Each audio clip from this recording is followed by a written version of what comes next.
Jesus disse, no mundo tereis aflições, mas tem de bom ânimo, eu venci o mundo. Outro dia um falou para mim, ele é Jesus, tipo, ele vai vencer o mundo, nós não. Eu falei, olha, mas o apóstolo João diz lá em 1 de João, capítulo 5, verso 4, todo aquele que é nascido de Deus vence o mundo. E essa é a vitória que vence o mundo, a nossa fé. Então, não apenas Jesus pode vencer, mas cada um de nós que nascemos de Deus, que fomos regenerados, que vivenciamos o novo nascimento, também podemos vencer o mundo. E o recurso para vencermos é o quê? A nossa fé. Agora, se Jesus usa a expressão que é para ter bom ânimo, e o mesmo João que registrou isso lá na frente, está dizendo que o que vence é a fé, não dá para desconectar a reação do ânimo com o funcionamento da fé. É aqui que eu quero começar chamando a sua atenção.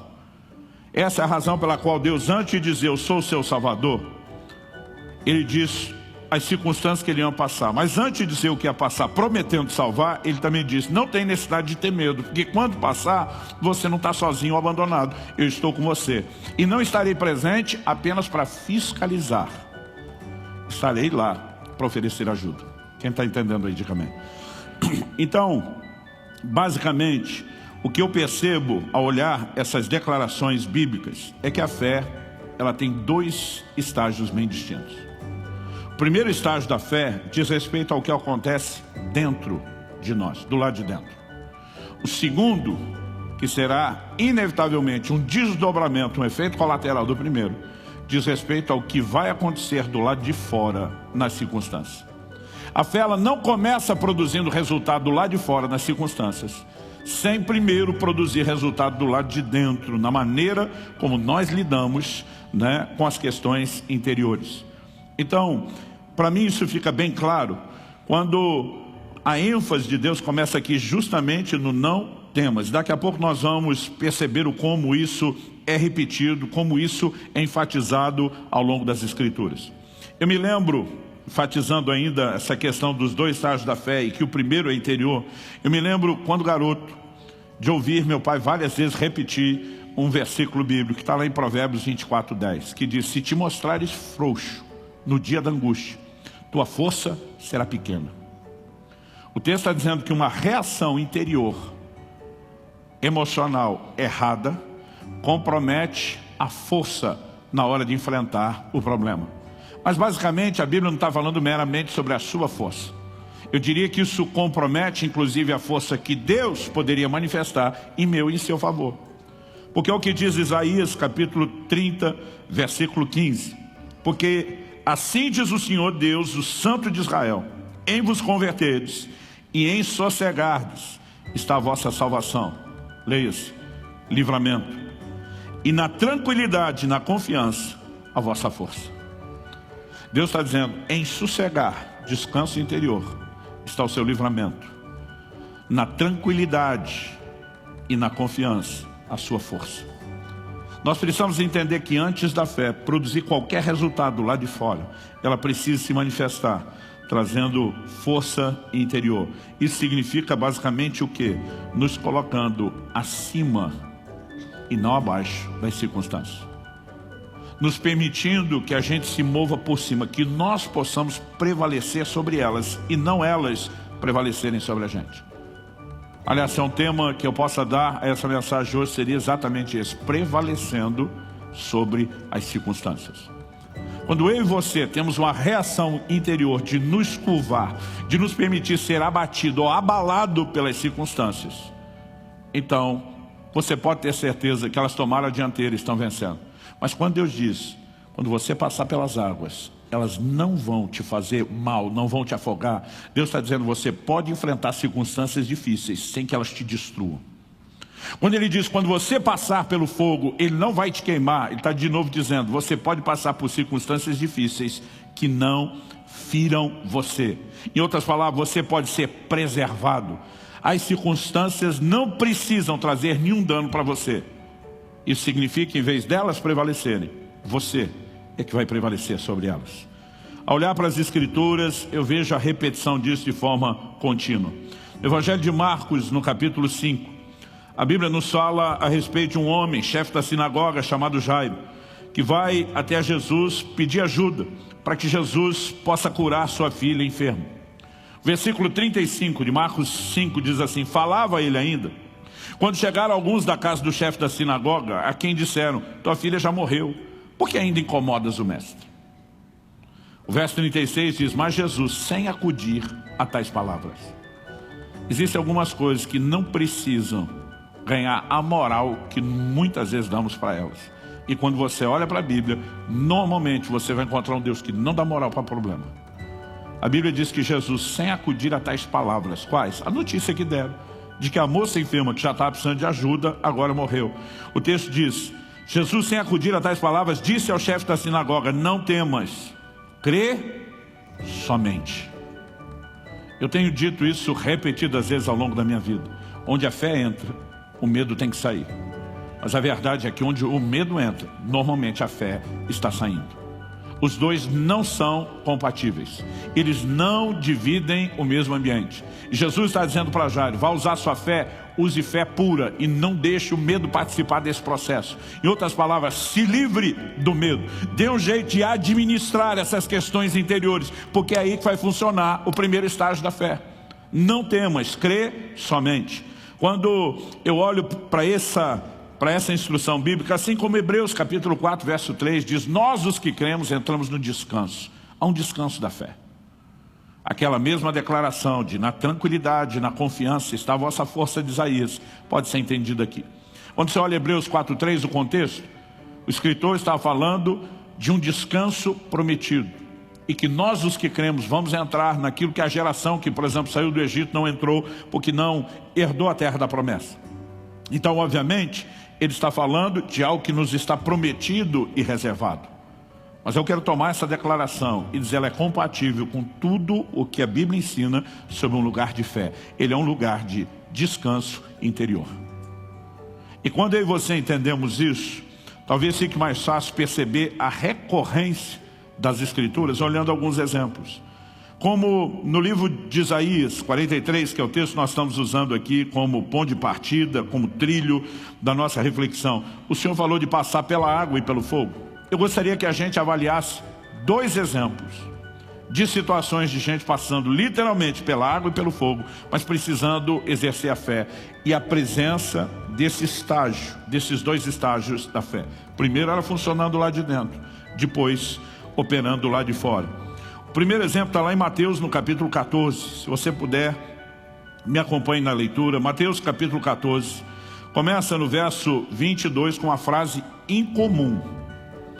Não é algo corriqueiro nos evangelhos, nem no relato do comportamento dos discípulos de Jesus, ou da forma de Jesus agir. O verso 22 diz assim: logo a seguir compeliu Jesus os discípulos a embarcar e passar adiante dele para o outro lado, enquanto ele despedia as multidões. A NVI traduziu que Jesus insistiu. A tradução brasileira diz que Jesus obrigou os seus discípulos. A Nova Almeida atualizada apenas usou a expressão fez com que os discípulos entrassem. Cada uma delas tem dado um tom diferente para uma expressão que na verdade precisa ser devidamente observada. Essa palavra aqui traduzida como compeliu, no original grego ela significa forçar, empurrar para, obrigar. Ainda acrescenta-se ao ato de obrigar pela força, por ameaças, ou mesmo por força de contrato, petição ou outros meios. Jesus literalmente teve que obrigar os seus discípulos a entrar no barco. Ele não apenas deu uma ordem, ele forçou. Por que Jesus precisou obrigar? Porque houve resistência por parte dos seus discípulos. Agora, não é o perfil dos discípulos resistir a uma direção de Jesus, Jesus tem que se impor. Por que é que eles não queriam entrar naquele barco que Jesus os obrigou? Quando você lê a continuidade do texto, você descobre que eles enfrentaram uma tempestade. E uma tempestade não aparece de um minuto para outro sem dar prenúncios de que está chegando. Alguns desses discípulos eram pescadores experientes. Conheciam as tempestades do chamado Mar da Galileia, que apesar de ter ganho na época o título de mar, é um lago, é uma grande porção de água doce. E de repente, Jesus está dizendo para aquela turma, entra no barco e depois vou encontrar com vocês. A turma olha e diz, o senhor não vai não? Vou não. O verso 23 diz assim: despedidas as multidões, subiu ao monte a fim de orar sozinho. Ou seja, Jesus bota os discípulos no barco e diz: mas eu não vou com vocês, estou indo orar. A turma olha aquela tempestade, diz: só não vai não. Não. Imagina alguns se olhando, tipo, é agora que ele se livra de nós. E eles não queriam, Jesus teve que obrigá-los. Agora, o texto diz assim: em caindo a tarde, lá estava ele só, para orar. Ou seja, a hora começou a anoitecer, Jesus já tinha botado os discípulos no barco, eles já tinham saído, ele já tinha subido ao monte. Nós não sabemos quanto tempo antes do anoitecer eles saíram, mas essa informação é importante.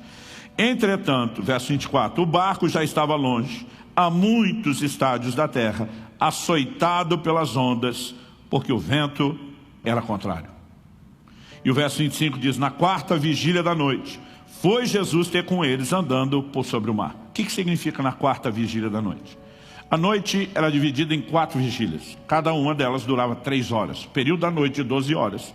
Tinha 4 vigílias de 3 horas. A primeira, mais ou menos entre 6 horas, que era quando escurecia, até as 9 da noite. A segunda vigília, das 9 à meia-noite. A terceira vigília, da meia-noite às 3. E a quarta vigília era entre 3 e 6 da manhã. Nós não sabemos que hora os discípulos entraram no barco. Mas quando está chegando o entardecer às 6 horas, Jesus já está lá no alto do monte. Então, eles saíram antes. Não sabemos quanto tempo antes. Agora, passaram-se 3 vigílias inteiras, pelo menos. Das 6 às 9, das 9 à meia-noite, da meia-noite às 3. Eles estão, em algum momento, entre 3 e 6 da manhã, sendo que saíram antes das 6 da tarde. Ou seja, no mínimo mais 9 horas e meia, talvez perto de 12 horas, eles estão dentro daquele barco. Os outros evangelhos dizem que eles estavam no meio do mar, depois de todo esse tempo. Eu costumo brincar que uma das coisas difíceis de estar no meio é que se você desistir da missão, está tão longe quanto, né? Interrompê-la.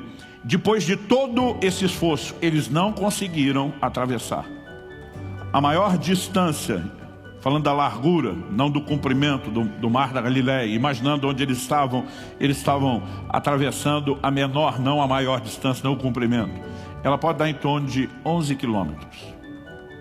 Significa que eles tinham talvez conseguido, em todo esse tempo, chegar na metade. Um dos evangelhos diz que eles estavam literalmente na metade.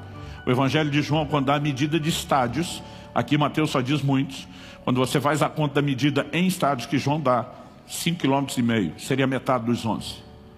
Nesse momento, depois de tanto esforço, imagino que aqui já não é apenas o cansaço envolvido, é praticamente um desespero batendo, no meio da tempestade. Então, além de estar à noite, se temos uma tempestade, não estamos falando de um céu com lua ou estrelas. Então, no meio daquele escuro, entre um relampejar e outro, eles veem um vulto de uma pessoa que vem andando sobre as águas. A minha pergunta é: como você reagiria? O verso 26 diz: os discípulos, ao verem-no andando sobre as águas, ficaram aterrados. E isso significa aterrorizados. E exclamaram: é um fantasma. O texto ainda diz que eles, de medo, tomados de medo, gritaram. Imagina se fossem uns crentes hoje, já estava dizendo: está amarrado em nome de Jesus. O sangue de Jesus tem poder. Dependendo de onde veio o linguajar, ter ou não ter mudado, já estava havendo uma pronúncia de um cruz credo, né? Eu não sei o que aconteceria conosco. Mas, gente, não se espera ver essa hora da madrugada uma pessoa andando sobre as águas. Primeira coisa que eles pensaram: é algo espiritual. O desespero toma conta deles. E o versículo 27 diz: mas Jesus imediatamente lhes disse. O que você diz a alguém nessa hora? E diz: tenham bom ânimo, sou eu, não temais. Quase sempre, em qualquer circunstância de adversidade, esse é o discurso divino, essa é a mensagem bíblica.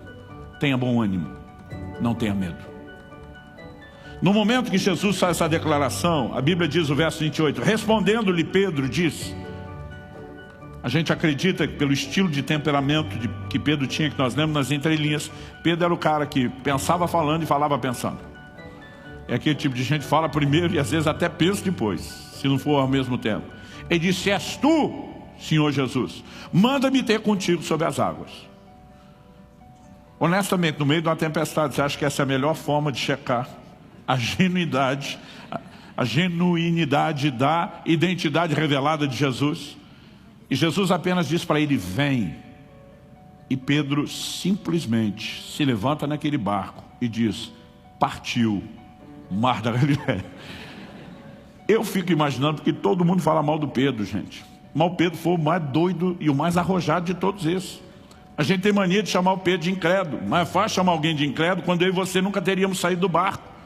Eu não sei se Tiago vira para João e diz, apóstolo, 2 denários que não dá 3 passos. Eu não sei como foi a reação dos outros, gente, mas ninguém se empolgou aí junto. E o texto nos mostra que Pedro andou sobre as águas. Então, verso 29, ele disse, vem, e Pedro descendo do barco, andou por sobre as águas e foi ter com Jesus. Reparando, porém, na força do vento, teve medo. E começando a submergir, gritou, salva-me, Senhor. Aonde o medo entra, a fé sai. Aonde a fé entra, o medo sai. Jesus chega expulsando o medo e dizendo, não tenham medo, tenham bom ânimo. Pedro se enche de fé e diz, se o Senhor, que é o meu mestre, o meu discipulador, se move por sobre as tempestades da vida, eu quero me mover sobre elas do mesmo jeito que o Senhor. Jesus diz, nunca diz que é só para mim, vem Pedro. E Pedro simplesmente sai, entendendo que aquilo é para ele. Mas de repente ele começa a reparar no quê? Nas circunstâncias. Um dia alguém me perguntou, pastor, além da definição bíblica de fé, lá em Hebreus 11:1, de que a fé é a convicção de coisas que não se veem, certeza de coisas que se esperam, se o Senhor tivesse que dar algum outro tipo de definição de fé, qual seria? E eu recorri a esse texto.